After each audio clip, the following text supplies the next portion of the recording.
Hello, everyone, and welcome to African Conservation Podcast. Today with us is Daniel ROSENGREN, the official photographer for Frankfurt Zoological Society. We go back a long time.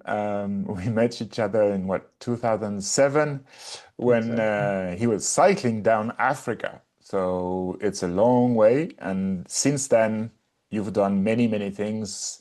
I'll let you introduce yourself quickly. And you started in Tanzania, if I'm correct. Yes, I did. Hello, and thank you for inviting me. My name is Daniel Rosengren. I'm from Sweden. I'm an ecologist. And after the cycling trip you mentioned through Africa, I also cycled in South America.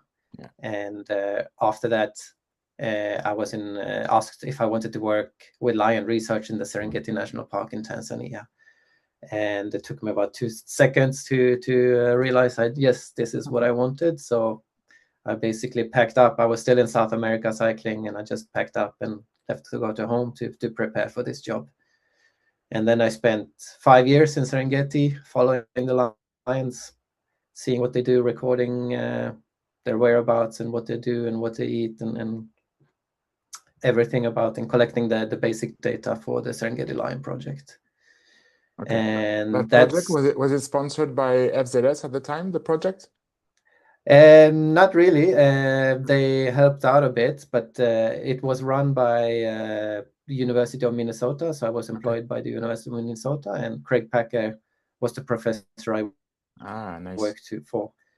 But FZS helped out, especially if there were some lions that went astray and completely lost. I couldn't find them, despite having the collars. Then the FZS would, for example, help with an overflight and would do flying over the area, and then usually would find them quite easily. Nice.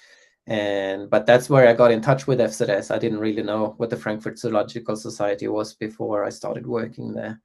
And of course, it's a small community. Everyone knows everyone. And they realized that I quite liked taking photos, and they started asking if they could use some of the photos I took in Serengeti. And that's kind of was the beginning to the job I have now. And then they sent me to cover the elephant count in Selous, and they sent me to Mahale to take chimp photos. And one day I said, what if I quit Lion Project and start working full-time for you, to go to all of your projects worldwide? And they never had a photographer employed before, so that was kind of a first, and it was kind of my idea then. And then it took a while, but in the end, that's how it turned out. I'm quite pleased. And now I've been 10 years with FZS, pretty much exactly now. Nice. So basically, when they give you an assignment, you go with a team of researchers on the ground. Is it how it works? And you follow in their steps, try to taking pictures? Yeah, quite often. I mean, we have people on the ground on each project area. So normally I go to the place, and there's already people there who work full-time on the ground. Maybe not mainly researchers, but more conservation people working in conservation. Yeah. And so they will take me out and show me their place. So in a way, it's quite easy for me, because I don't have to do much planning, or all that is done by the team. I just need to come there and try to take photos of everything, all aspects of it. So the beauty shots, of course, the landscape. I also try to get as much wildlife, the birds, the mammals, the insects, macro shots, but also threats to the area, like fires or logging or gold mining or whatever it might be, poaching. And also what our people are doing on the ground, so the work they do. And often we have work with communities to help people living in and near our protected areas to help them find ways to survive and make a living without ruining the areas, so to speak. Yeah.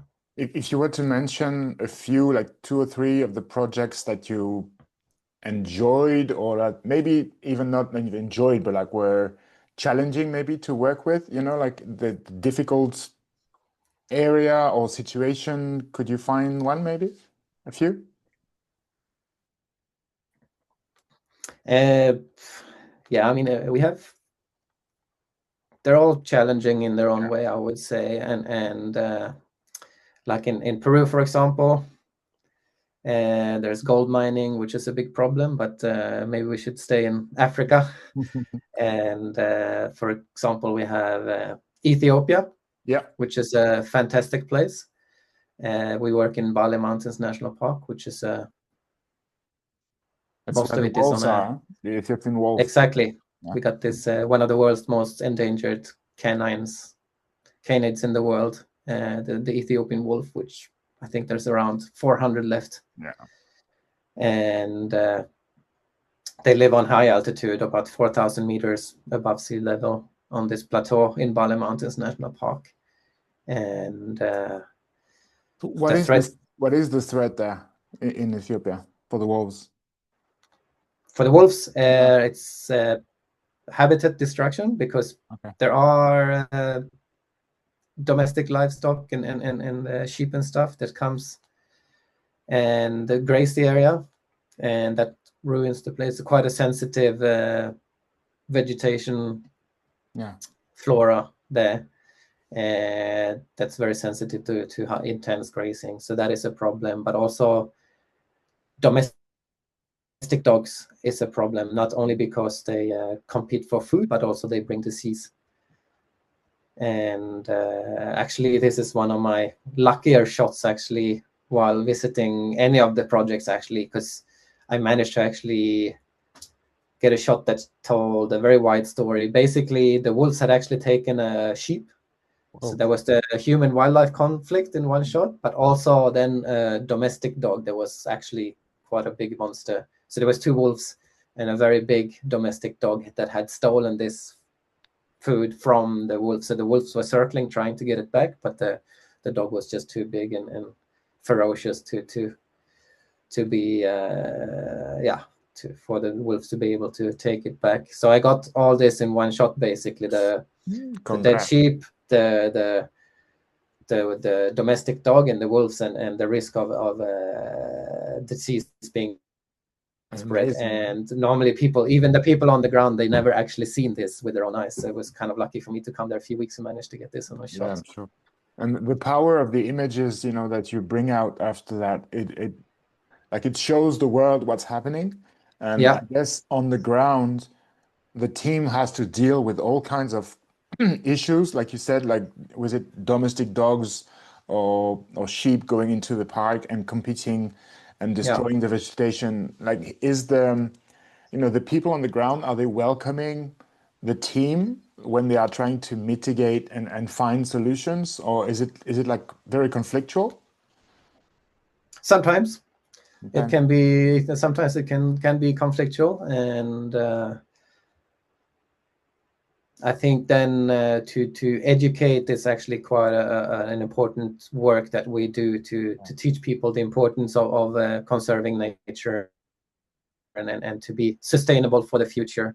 But like in many places in the world, even in the Western world, people actually are quite short-sighted, and understandably more so in Africa, because they have a tougher life, and it's for them it's much more about surviving for the moment. So to think about the future it's probably much more difficult. Yeah. So for example, when a sheep is killed by the wolves, is the government compensating this for the family or not? Actually, Not yet. I'm actually not sure how it is in I don't think so in Ethiopia, but I'm actually not sure. Because that's how they do. Like you said, in Europe, we have the same kind of problems if you look at Hmm. wolves or bears. But I know that most European countries now, they do compensate pretty well when you have Yeah, a loss of, let's say, income.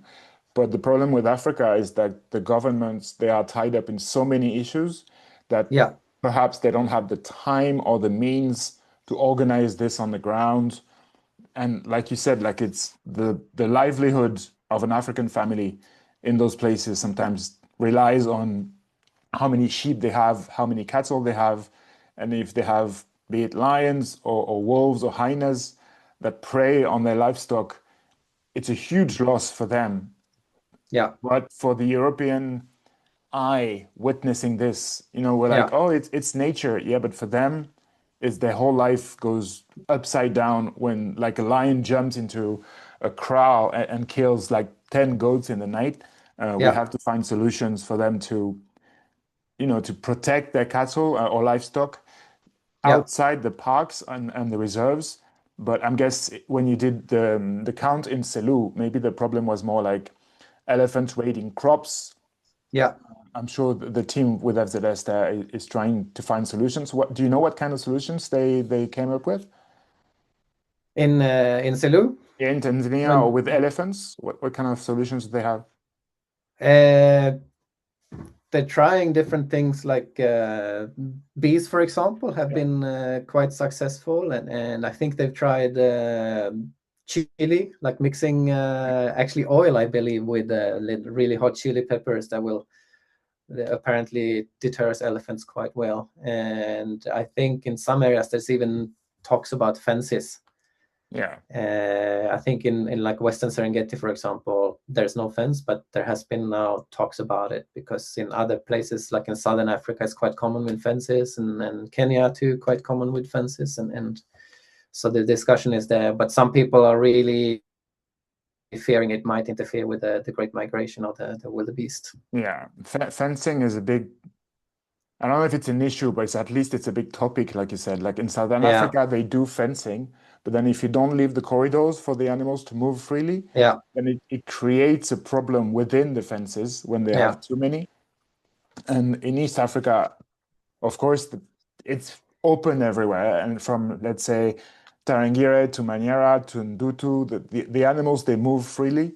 But in between yeah. there's communities, there's villages, there's crops, there's Hmm. people living there, and it does create problems. But like you Yeah, said, elephants are terrified of bees. They hate yeah. strong smells. There's even some NGOs that are helping the Maasai build like stronger enclosures for the cattle at night. Hmm. So hopefully, I think like conservation is part science, part research, and a lot of it is like indigenous communities awareness. Like Yeah, it's listen to what they have to say, bring up solutions, try them, and slowly I hope that our grandkids can see a rhino roam freely in the Serengeti. I'm not very sure, but because yeah, rhinos, sadly, there's so few left. But yeah, I think it's better to stay hopeful, and it's been like this for like thousands of years. And organizations like Frankfurt, they have boots on the ground, like you said, even yeah. in South America, in Asia, Hmm. bit everywhere, and that knowledge that they have can be shared across all kinds of conservation issues. Um, Yeah. in Southern Africa, it's very different. And FZS are they working in Mozambique? I don't remember. Yes, we have They are. a quite a new project area Yeah. now in Maromero in Okay. Mozambique. It's just starting up. Yeah, Okay. Do you know what the it's focus is? it's uh, mainly just to protect the whole area, Maromero, Okay. and it's a wetland Nice. mosaic landscape. It's basically just it's part of the Zambezi River Delta, basically, before it comes out in the ocean, and it's basically no infrastructure there, so there's no roads at all Okay. inside the protected area. You can travel a bit by river, because Yeah. there's a few rivers and tributary to the Zambezi, and also the delta, of course. So you got close to the sea, a lot of mangroves, but then further in there's a mosaic of wetlands. Yeah, there's so many places to protect. Yeah. Just to go back to the Serengeti lions that you studied for 5 years, when Hmm. you did the Yeah. the research there, did you witness any interference between tourism and lions, or like a change of behavior, or are they still being the same that they've always been? You mean tourism disturbing the lions, Yeah, for or? example, yeah. Yeah, I did observe a few occasions where tour drivers would definitely interfere. Like, for example, there was this female who were moving her cubs, And so she was carrying it in the mouth. And of course, for a tourist, this is fantastic to see the mother carry the little cub in her mouth. But that also, and she wanted to cross the road, and there was maybe, I don't know, 20, 30 cars. And she tried to walk around, of course, because the cars were lining up, blocking the whole road. Yeah. And she tried to, and as she walked along the road to walk around the cars, they all kind of just kept moving along. So just this wall of cars kept moving along as she tried to cross the road. And yeah, it was quite bad. And I was actually alerted to a similar situation once. There was actually a tour car who did care. And I was in a different place, but they said that this was going on a place, and I drove there, and then it had got so far that actually the female abandoned the cub. Oh. And the cub was just a few days old, and I actually found it in the grass there, screaming for mom. But yeah, So when the mom leaves the cub like this, she doesn't come back if she's too stressed. That's she. Yeah, maybe. I mean, I'm hoping. It's difficult for us to know, but I'm hoping that she came back like when the night falls. This was late afternoon, so maybe when night falls and all the cars are gone, maybe then she would come back, search for it. I would guess she would, but I don't know. Do you think, like, to prevent this, there should be like, I think there should be like an ethical code of conduct, for tour guides when they're with their clients. I know in Kenya, in some conservancies, they will say not more than, let's say, 5 cars per sighting. But if you go in Serengeti, like you said, there's a family of lions, there's 50 cars, and there's no limit. It seems like there's no rules. It's very sad. Like the lions and the rest, like all animals, even the gazelles, they're under so much pressure from this. But I don't know what you think, but like I think there should be more strict rules for this. Yeah. I mean, there are rules, but they're not really enforced at all, or rarely. And also, I guess there's pressure that the guides feel pressure that they want to give the guests or the tourists as good experience as possible. And I think they always think that is being as close as possible, and don't realize that they are really ruining it for the lions or other animals. Yeah, I guess. When you did work with the Lion Project, did you spend some time with the rangers as well from Tanapa? Not so much, a little bit. There was an area, there's one place in Serengeti, like the Moro area, where we do have some rhinos still. And in that area, I wasn't allowed to just drive around on my own, looking for the lions, because they wanted to make sure that the rhinos were okay. So in that area, I would have a ranger in my car and would drive around looking for not the rhinos, but for the lions. And but yes, otherwise I wasn't out with the rangers, but we did share some information. Yeah, I'm sure. And when I did see some really bad behaviors and stuff, I would report it. That's nice. So you would report it, and Tanapa would send a vehicle. Yeah, if they would either send a vehicle, or if it's too late, so to speak, if it happened like sometime. I mean, Serengeti is very big and I'm far away, and it would be too late for them to come when, but at least they could. If I had photos, for example, of the car and the license plate, they could take action, to give them a penalty fee or something like that. It's good. That's good. It's not enough, but still it's good. Yeah. It's good.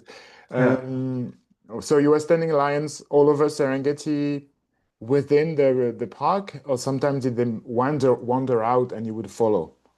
How did Yeah, my study, like Serengeti is really big. It's 15,000 square kilometers, and the study area I moved in was about 2,500. So it's central Serengeti and central and east central Serengeti, basically, and down to Ndutu. So yeah, central, east, and south. That's kind of my area.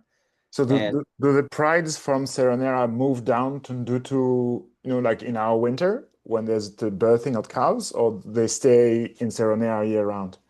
It's a very good question, because normally lions do stay in their territory. They're very territorial. But actually, when the migration down in the southeast and Dutu, and also out on this the short grass plains. Actually, the Seronera lions, some of those prides have a habit of suddenly just taking off and going and feasting on this far away. Like I found them, I think 70 kilometers away from home. I found one pride, like that's far inside Loliondo, actually, up in the mountains. Yeah. So when they do move like this, they must come in contact with the local tribes, right? Like there's conflict, or how Yes. does it work? They certainly pass through territories of other lions, but these, like for example, those short grass plains, Yeah. in the dry seasons when there's no migration, it's just too bad of a habitat. So there's no lions at all that live there always. So it's kind of a no man's land for lions. Okay. Yeah, I remember those plains. It's mostly, I remember seeing a lot of cheetahs there, and it's not really Yes. lion territory. Huh? Yeah. There's definitely, yeah. I've heard stories about like tourism, like blocking animals. I don't know if you heard about the leopard that was killed, and no, cheetah was killed by leopard, sorry, in Masai Mara, I Okay. think. Yeah. And I've heard stories, I don't know if they're true, but that in Serengeti sometimes the lions or the animals are so cornered that the animals change their behavior completely. It's like when you see these pictures of cheetahs, climbing on top of a car because the guide hasn't moved the car, and everybody's Yeah. like, "Oh, it's going to make a great picture." Yes, but it's nothing like a natural setting. Like it's No. to me, it's very sad, and clients should not push their guide, or at least the guide should not allow the clients to want something like this. This is not normal, and it should not be. Yeah. It's very sad. Yeah, and even some companies, they even advertise this. They even on their know. websites, they have cheetahs on their cars, and so this is definitely creating like a need, or that tourists will actually want to have this experience. Yeah. But to me or to you, I'm sure like if you find a cheetah like sitting on a termite mound at Yeah. sunset, okay, Yeah. this is a nice picture. Like, why Yeah. would anyone want a picture of a cheetah standing on the tires in the back of a Land Cruiser? Like, Yeah. I don't even get the point. Like, okay, Yeah. there's your brand and there's a cheetah, but the more we go, we are almost in 2026, and I think the public, pole, is becoming aware that nature should not be distressed like this. It should not be Yeah. changed. Yeah. And I hope that most companies they'll change, and that the terrible images we saw, during the crossings last summer, this Hmm. hopefully will not happen again. But Yeah. I'm not even so sure, because greed and client satisfaction for some guides has no limits, sadly. Yeah. Yeah. No, absolutely. And I think a lot of the clients, they have no clue even what they are doing, and that it's really bad and stuff. And Yeah. they, I mean, for many, it's just like an amusement center basically coming there. And it's that I think a lot of people not really that interested in nature. They just come and this is something that should be done. And it's like an entertainment for them more than Yeah, protecting the wildlife. exactly. Yeah. They check the safari box and go home. Yeah. But that's also the point of this podcast, is to talk to different people working Hmm. in different settings, and broaden, the knowledge that people can have out of Africa about what Yeah. is conservation, what is a national park, what is this NGO doing, what is this community doing to survive or to find solutions for human wildlife conflict. And there are so many amazing projects everywhere. Yeah. Ethiopia, Mozambique soon, there's Tanzania, Kenya, Southern Africa. If you were to choose a country you haven't been to in Africa, where would you go? In all of Africa. All of Africa, anywhere. Yeah, I mean, I've been a lot to like all of the eastern countries and the Okay. southern countries. So, but West Africa for me is still a big unexplored area. So it would be somewhere in In West Africa. Thank you, Daniel, for these amazing stories. I know you have many, many plans for next year. Anything you want to share about, the impact of your work that it has done on conservation, on the environment? Yeah, actually, I have one story that I'm actually quite proud of, and that I find a very good example of the impact that photos can have. And I was in Guyana in northern South America, and I was invited to join a small Cessna flight over the Capetown Falls National Park. That's kind of beautiful, Wow. but also they in the soil, and it's alluvial gold mining. So basically, they look for gold in the ground. So they cut trees, destroy the soil, but then also to extract the gold from the soil, they use mercury, which is very toxic. Yeah. And it goes into the water, it goes into the system, goes in all the animals, it goes into the fish, and then ultimately travels down the river. And the people living off the river, the fish in it, they're living downstream, they get mercury poisoning, and that's very bad for people, especially infants and unborn babies. And so I was invited on a flight where the protect happening in the park, Yeah. and they said, "Do you want to come along to take photos?" And so I did. So we flew over the area, still on small scale, but we do areas with gold mining, and I took photos, and they did their mapping out with GPSs and documented where it all was. And I handed them the photos, and about half a year later, I got an email saying, "Hey, Daniel, about these photos you took. For the last 6 years, we've been making a report about the illegal gold mining in this area and sending it to the government, and nothing happened. This time, we made basically the exact same report, but this time with your photos showing the actual destruction. And this report went all the way straight up to the president in no time, and the president hit his hand on the table and said, "This can't go on," and sent people there to stop it. And yeah, that was, I Impressive, thought, huh? I think maybe my best example of how the impact that photos actually can have. Yeah. No, the power of images clearly, And this makes me so happy. Yeah, sure. yeah. So did the government strike down on gold mining, illegal gold mining since then? Yeah, they went there, and they kicked them out of the area. Yeah. That's nice. Even in Africa, it's a big I'm not threat. sure if they're slowly. Yeah. Yeah. No, I'm not sure if they're actually slowly finding the way back to the park. I think they might be now, but at the time, at least, it was stopped, and we'll see. Yeah, in Yeah, Africa, those there's areas, the forest is so dense, it must be very difficult to fight yeah, illegal gold mining, huh? yeah. Same in Central Africa, they have the same problem with bushmeat and gold mining. And how do Mm-hmm. you work in a forest that is so dense you cannot even walk? Like you said, you fly over and you see some of the things, but you cannot see everything from the air. So you need to have That's boots on the true. Yeah. ground and work with the communities to make them understand, Mm-hmm. like, you know, the the end goal is to protect everything so everybody can live. Like you said, the mercury goes all the way Yeah. down into the fish, into the river, Yeah. into the people, and it's not Yeah. sustainable. So they have to find Yeah. other ways Yeah. to do what they're doing, or other ways of Yeah. income.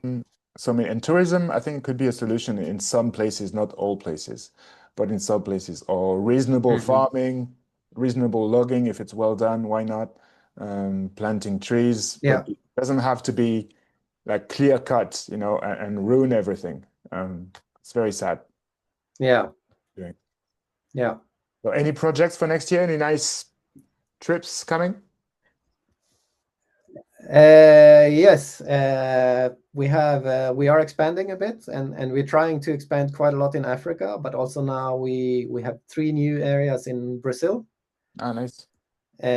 So those might be maybe my first trip next year to Brazil, but then we have 2 new areas in Africa, and one is actually Angola, which is I'm very Ah, excited about nice. because that should be a very cool country that I have not been to yet, and it's the area in North Central where they have this giant sable antelope.